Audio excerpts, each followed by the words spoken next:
Maintenant, nous avons un problème où est-ce qu'il faut calculer le déplacement total par l'addition algébrique des vecteurs. Alors, c'est le problème où est-ce qu'un avion parcourt 250 km vers l'est, 25 degrés nord, donc c'est ça ici. Par la suite, il change de direction, il va faire 280 km vers le sud, 13 degrés vers l'ouest. Donc, c'est représenté par le vecteur ici, D2. Donc, la résultante, c'est le delta D7, là. Ça veut dire que l'avion a fait cette distance-là, a changé le cap pour ici, et là, il se ramasse là. Donc, son déplacement total, c'est de cette position-là initiale à la dernière position qui est là. Donc, on va calculer le delta dt ici. Première étape, c'est de calculer, aller chercher les composantes de notre premier vecteur, ça veut dire le vecteur ici. Donc, notre premier vecteur. Alors, le premier vecteur, si on le regarde, il va être comme ça ici. Ça veut dire que si on fait notre axe comme ça, il va être comme ça. Donc, ça, c'est notre vecteur. Puis là, ben, il va avoir une composante delta dy comme ça. Il va avoir une composante delta dx comme ça. Alors, notre angle ici, il est de 25 degrés.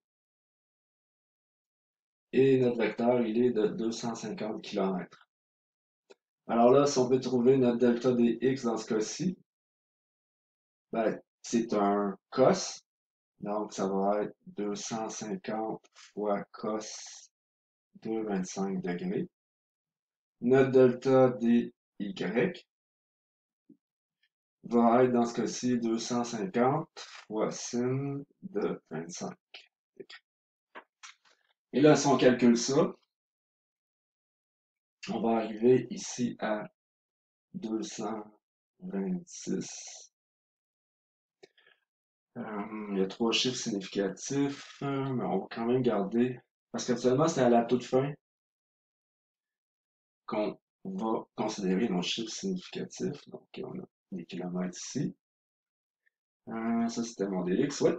Et 250 sin ici, on va avoir 105,6546 km. Donc là, j'ai trouvé mes composantes de mon premier vecteur. Maintenant, on va y aller avec notre deuxième vecteur. Alors le deuxième,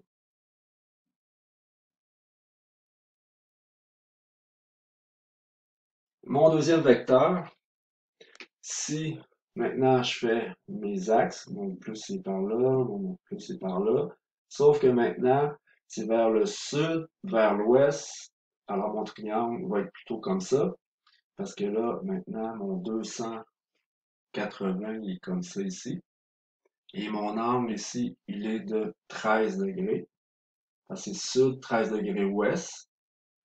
Alors là, dans ce cas-ci, mes composantes delta dy va être ici. Mon delta dx va être comme ça. Tout de suite, on voit que mon delta dy va être négatif, puis mon delta dx va être négatif. OK? Alors, delta dx, dans ce cas-ci.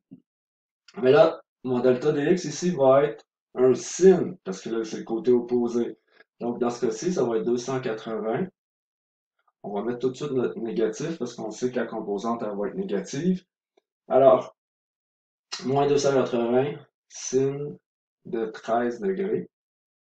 Ce qui va me donner, dans ce cas-ci, delta, attendez, ici, il faudrait mettre les indices, excusez, 1 parce que les composantes du 1, puis ici on va mettre un petit 2 pour dire que c'est les composantes de mon vecteur numéro 2. Alors, moins ici, puis ça va être 62,9863 km. Et mon delta D2Y, c'est moins, parce que c'est une composante négative, parce qu'elle est par là. Et là, c'est un cos, 13 degrés. Et là, ça va me donner, dans ce cas-ci, moins 272,8236 km. Alors là, maintenant, j'ai décomposé mes deux vecteurs. dans leurs composantes orthogonales. Pour trouver mon déplacement total, c'est qu'est-ce qu'on fait? On additionne les composantes. Donc, déplacement total, ben, on fait l'addition dans les x. Alors, dans les x, c'est mon D1x plus mon D2x. Alors, on va les chercher. Donc, c'est 226,5769 plus négatif 62, 98, 63. Alors, ma composante en X va être de 163,5906 km. Maintenant, en Y, on va chercher mes composantes en Y. Alors, je vais avoir 105,5546 km, donc plus, ça sert à rien de mettre tout les kilomètres. Alors là, ma composante Y de l'autre vecteur, 272,8236. Là, maintenant, on additionne ça. On va obtenir moins 160, moins 167,169 km. J'ai mes deux composantes. Maintenant, si je regarde ça ici, ces composantes-là, ça veut dire que ma composante X s'en va comme ça. On va faire 163,6, on va arrondir pour tout de suite. L'autre composante en Y va faire ça comme ça vers le bas parce qu'elle est négative à 167,2 km. Et mon delta dt va être comme ça. Ça veut dire que déjà, j'ai une petite idée que ça va être vers l'est puis vers le sud. OK? Parce que là, mon angle, ça va être cet angle-là ici. Alors, je sais que ça va être vers l'est, puis ensuite vers le sud. Alors, pour trouver finalement la valeur du delta dt, ben, on sait que c'est radical, parce que là, c'est Pythagore. Donc, ça va être ça au carré qu'on additionne, puis qu'on fait le radical de ça.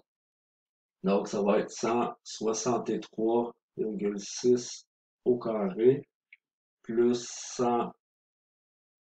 167,2 au carré. On obtient, dans ce cas-ci, 233,90 km. Maintenant, pour trouver l'angle ici, ben ça, c'est le côté opposé, côté adjacent. Donc, c'est le tan. Donc, tan moins 1. Alors, de 167,2 sur 163,6. On fait le calcul de ça, on arrive à l'angle ici de 45, 5, 8, 9. Ça fait pas mal de sens parce qu'on voit que les côtés sont presque pareils. Donc, c'est vraiment un 45 degrés.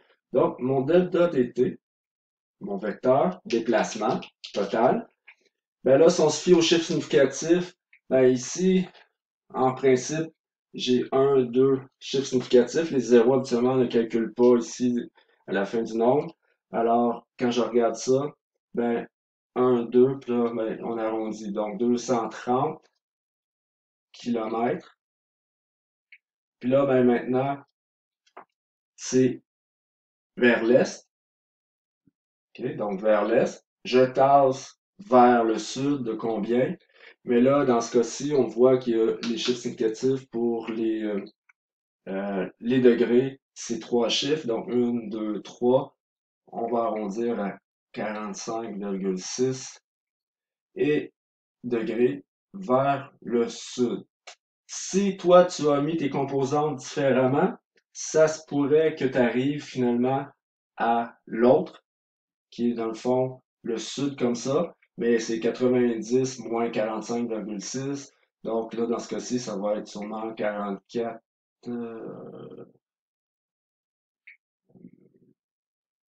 4 S comme ça. OK? Parce que là, quand tu additionnes les deux ensemble, il faut que ça te donne 90. Alors, tu pourrais, toi, si tu as placé tes choses différemment, par exemple, si tu as placé tes choses de cette manière-là, puis c'est cet angle-là que tu vas chercher, mais là, ça va être sud, 44 degrés, 4 est. OK? Donc, il n'y a pas trop de problème si tes orientations font du sens. OK?